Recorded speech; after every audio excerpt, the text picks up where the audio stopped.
बिर्याणी म्हटलं की सर्वांच्याच आवडीचा विषय. आज आपण हॉटेल स्टाईल अगदी हंडी बिर्याणी घरी तयार करणार आहोत. आणि आजची जी बिर्याणी मी तुम्हाला दाखवणार आहे ते 6 ते 7 जणांचं प्रमाण आहे. अगदी अचूक प्रमाणासहित तुम्हाला ही बिर्याणी मी देणार आहे. चला तर मग बोलण्यात वेळ न घालवता आपण लगेचच रेसिपीला सुरुवात करूया. नमस्कार, स्वाद आपल्या घरचा या रेसिपी चॅनलवर तुम्हा सर्वांचे अगदी मनापासून स्वागत आहे. इथे आपण बिर्याणी जी तयार करणार आहोत अगदी सळसळीत मोकळी अशी ही बिर्याणी तयार होणार आहे.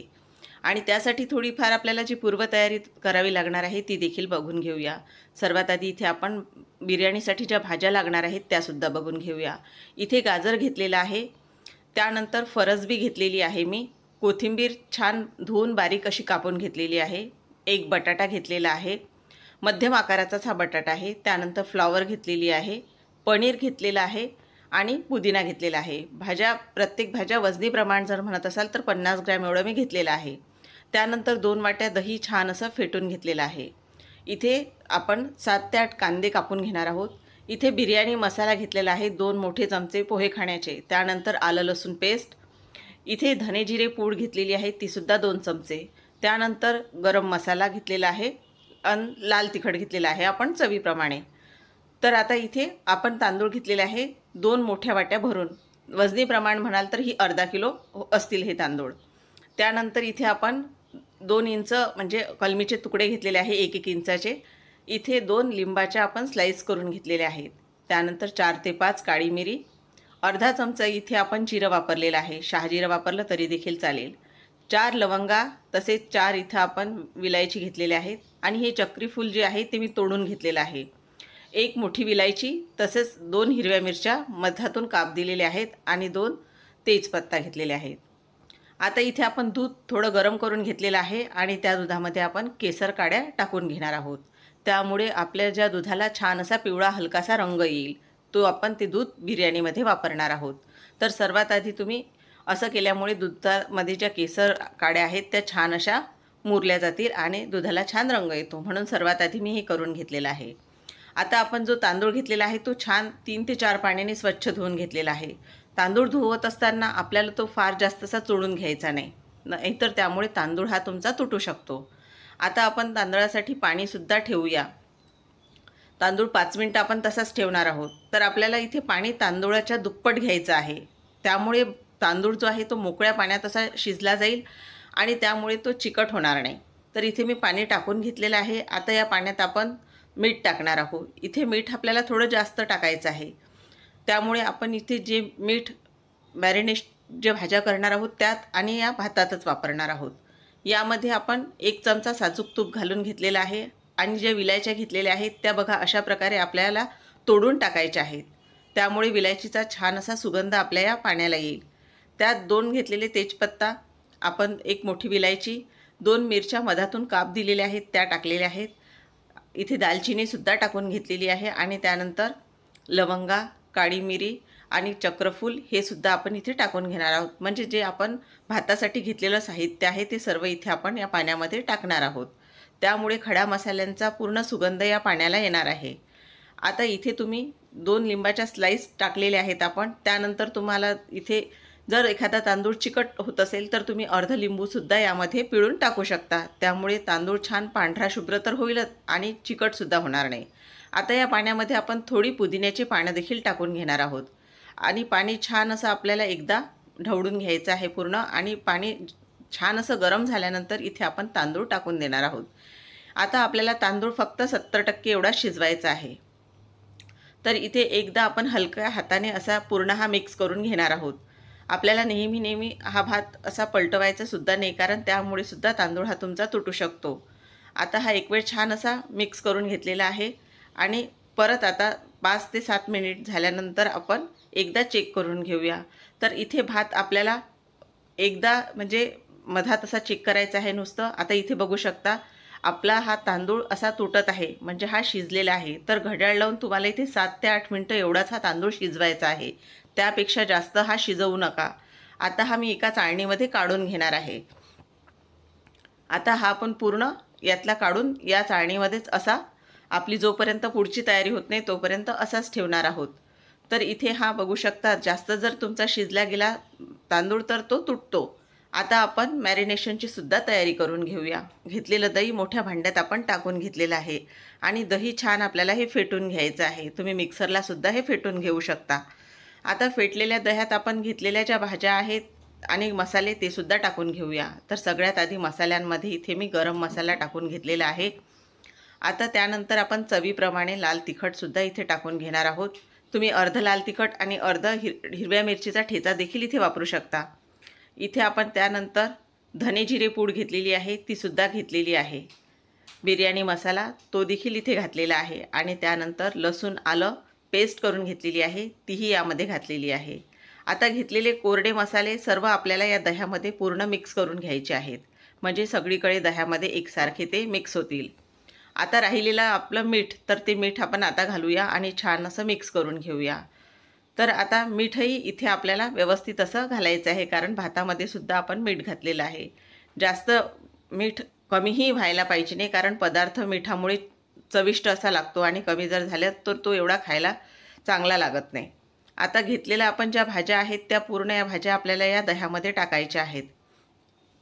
आपल्याला जेवढा तांदूळ आहे तेवढ्याच भाज्या वापरायच्या आहेत. कमी जर भाज्या वापरल्या तर त्यासुद्धा खायला तो जे बिर्याणी आहे ती एवढी चांगली लागत नाही. बघा आता पूर्ण ह्या भाज्या आपण यामध्ये मिक्स करून घेणार आहोत. इथे पनीर, फरसबी सर्वच आपण इथे टाकलेलं आहे. तर आता इथे आपण कोथिंबीरही घालणार आहोत आणि यामध्ये पुदिना वापरल्याने खूप छान या मॅरिनेशनला टेस्ट येते. तर आता ह्या हाताने आपल्याला मिक्स करायचे आहे, कारण ही जी पद्धत आहे मिक्स करण्याची ती हातानेच चांगली होऊ शकते. तर इथे चमच्याचा वापर न करता मी हातानेच पूर्ण मिक्स करून घेत आहे. आता हे आपण असंच बाजूला ठेवणार आहोत. आता यामध्ये आपल्याला कांदासुद्धा टाकायचा आहे. जो तळून घेतलेला आपण कांदा आहे तो आपल्याला इथेच यामध्ये टाकून घ्यायचा आहे. आता आपण कांदासुद्धा बघा, इथे जी कांदे घेतलेले होते ते उभे आपल्याला कापून घ्यायचे आहेत. तर पूर्ण कापलेला कांदा हाताने आपला असा मोकळा करून घ्यायचा आहे, म्हणजे एकसारखा तो आपण जेव्हा तळून घेणार आहोत तर एकसारखा तळल्या जाईल म्हणून. आता सर्वच कांदे मी असे कापून घेतलेले आहेत. दुसरीकडे तेलसुद्धा छान असं कडकडीत गरम झालेलं आहे. त्यामध्ये हा कांदा आपल्याला पूर्ण तळून घ्यायचा आहे. फार जास्त वेळ याला तळायला लागत नाही. तर आता छान असा सोनेरी रंगाचा येईपर्यंत आपल्याला हा कांदा तळायचा आहे. तोपर्यंत आपण ज्या भाज्या मॅरिनेट करून ठेवलेल्या आहेत त्यासुद्धा छान अशा दह्यामध्ये मुरल्या जातील आणि त्यांनासुद्धा छान असा फ्लेवर येईल. तर आता बघा हा कांदासुद्धा तळून झालेला आहे आपला. आता हा आपण काढून घेणार आहोत कांदा. तर अशाच प्रकारे राहिलेला कांदा आहे तो सुद्धा तळून घेऊया. तर इथे बघा पूर्ण कांदा तळून घेतलेला आहे. तुम्हाला कॅमेरामध्ये हा जास्त काळपट दिसत असेल, पण हा एवढा काळा नाही आहे. तर आता यातलाच थोडा कांदा आपण यामध्ये टाकून घेणार आहोत आणि आता हे सुद्धा आपण मिक्स करून घेणार आहोत हाताने. कांदा सुरुवातीला तळलेला नव्हता म्हणून मी आता घातलेला आहे यामध्ये. आता आपण ज्या भाज्या मॅरिनेट करून ठेवलेल्या आहेत त्या आता थोडं कांद्यातलंच तेल घेतलेलं आहे मी. जो कांदा तळून ठेवलेला होता आपण तेच तेल इथे आपण 2 पळ्या एवढं तेल टाकून घेतलेलं आहे आणि त्यामध्ये आपण ह्या भाज्या पूर्ण घालून घेणार आहोत. इथे सुद्धा थोडं तुम्ही रंगासाठी तिखटाचा वापर करू शकता तेलामध्ये. तर आता ह्या पूर्ण आपल्याला मिक्स करायच्या आहेत. आपल्याला फक्त इथे आपण लसूण आलं जे कच्चं वापरलेलं होतं तेच आपल्याला इथे शिजवायचं आहे. भाज्या आपल्याला इथे शिजवून घ्यायच्या नाहीत, कारण इथे जर तुम्ही भाज्या जास्त शिजवल्यात तर त्या भाज्या जास्त अशा शिजल्या जातील आणि त्या खायला तेवढ्या चांगल्या लागत नाहीत. आता आपण 5 ते 7 मिनटं हे पूर्ण शिजवून घेतल्यानंतर एका भांड्यात काढून घेतलेले आहे. तर आता ही बघा अशी एक हंडी घेतलेली आहे. त्यामध्ये सर्वात आधी आपल्याला एक लेअर ती म्हणजे या तयार केलेल्या भाजीची आपल्याला टाकायची आहे, ज्या मिक्स आपण भाज्या दह्यामध्ये केलेल्या आहेत त्याची. आणि त्यानंतर आपण जो 70% शिजवून घेतलेला भात होता त्याची आपल्याला एक लेअर यावर द्यायची आहे. आपण इथे 2 लेअर भाजीच्या आणि 2 लेअर भाताच्या देणार आहोत. छान टाकलेला भात आपल्याला सगळीकडे असा पसरवून घ्यायचा आहे. वरून तळून घेतलेला आपल्याला कांदा घालून घ्यायचा आहे. कांदा आपण इथे भरपूर प्रमाणात घालत आहोत, कारण तो खायला खूप छान लागतो. आता पूर्ण कांदाही आपण इथे पसरवून घेतल्यानंतर वरून आपण जे दूध मिक्स केलेलं होतं केसर घालून ते आपल्याला इथे वरून टाकायचं आहे. तर केसरचा रंग देखील बघू शकता किती छान आलेला आहे दुधाला. आता इथे परत आपण एकदा भाजीची लेअर देणार आहोत आणि ती सुद्धा सगळीकडे भाजी छान अशी पसरवून घेणार आहोत. तर आता परत एकदा आपण भाताची राहिलेला जो आपला भात आहे तो पूर्ण भात इथे पसरवून घेणार आहोत. मग बघू शकता आता पूर्ण हा भात माझा पसरवून झालेला आहे आणि म्हणजे पूर्ण मी घेतलेलं साहित्य परफेक्ट झालेलं आहे हंडीच्या म्हणजे जो प्रमाण आहे त्याने. तर आता वरून परत एकदा आपण केसर पसरवून घेणार आहोत आणि कांदा. आता इथे तुम्ही काजूचा देखील वापर करू शकता. इथे तळून घेतलेले काजूसुद्धा इथे घालू शकता तुम्ही. आता कांदा परत एकदा मी पसरवून घेतलेला आहे आणि जे आपलं जे दह्याचं मॅरिनेशन राहिलेलं होतं थोडं ते मी असं कडेने पसरवून घेत आहे.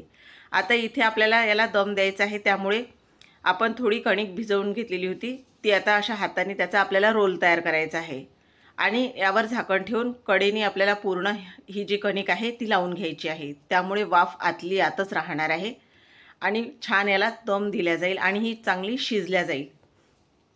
तर बघू शकता सर्व कडा आपल्या ह्या बंद करायच्या आहेत आपल्याला हाताने आणि आपल्याला ही याची जी वाफ आहे ती अजिबातही बाहेर निघू द्यायची नाही आपल्याला. त्यामुळेच ही चांगली अशी शिजल्या जाईल. आता दुसरीकडे तवासुद्धा छान गरम करून घेतलेला आहे मी. त्यावर आपल्याला ही हंडी ठेवायची आहे. तर आता ही बघू शकता व्यवस्थित अशी मी ठेवून घेतलेली आहे आणि आता इथे आपल्याला अर्धा ते पाऊण तास ही शिजवून घ्यायची आहे. तर बघा इथं अर्धा पाऊण तास झाल्यानंतर मी तुम्हाला उघडून दाखवत आहे. याला मी परत थोडी आणखी कणिक लावून घेतलेली होती कारण याची वाफ थोडी निघत होती त्यामुळे. तर आता आपण ही बिर्याणी काढून घेऊयात. वरून आता इथे तुम्ही साजूक तूप देखील घालून घेऊ शकता, पण इथे आमच्याकडे थोडं आवडत नसल्यामुळे मी इथे घातलेलं नाही.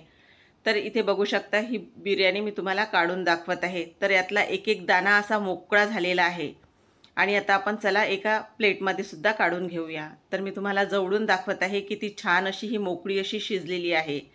तर आता अशाच प्रकारे आपण ही बिर्याणी तयार केलेली आहे ती तुम्ही बघू शकता आणि वरून रायतासुद्धा आपण याच्यासोबत तयार केलेला आहे तो सुद्धा बघून घेऊया.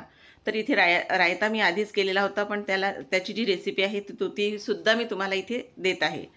तर छान असं दही फेटून थोडं पातळ करून घेतलेलं आहे. त्यामध्ये काकडी, टोमॅटो आणि कांदा छान असा बारीक कापून घेतलेला आहे. तो सर्व आपण इथे घालून घेतलेला आहे. त्यानंतर इथे मी कोथिंबीर देखील घालून घेतलेली आहे. आता इथे आपण त्यामध्ये जिरा पावडर, तिथे तुम्ही ताकाचा सुद्धा मसाला वापरू शकता. त्यानंतर इथे चवीप्रमाणे मीठ, मिठाऐवजी काळ्या मिठाचा सुद्धा वापर तुम्ही इथे करू शकता आणि त्यानंतर इथे थोडं लाल तिखट. आता हे टाकलेलं पूर्ण साहित्य आपण छान असं मिक्स करून घेऊया. आता इथे तुम्हाला जर आवडत असेल तर तुम्ही यासोबत जिऱ्याचा तडका देखील देऊ शकता, पण इथे आमच्याकडे हा अशा पद्धतीचा आवडतो त्यामुळे मी असा बनवलेला आहे. तर तुम्हाला बघू शकता बिर्याणी आणि रायता याची रेसिपी कशी वाटली हे मला कमेंट करून नक्की कळवा. व्हिडिओ आवडल्यास व्हिडिओला जास्तीत जास्त लाईक व शेअर करा आणि नवीन असाल तर माझ्या चॅनलला सबस्क्राईब करा. पुन्हा आपण अशाच नवीन रेसिपीसोबत भेटूया. तोपर्यंत धन्यवाद.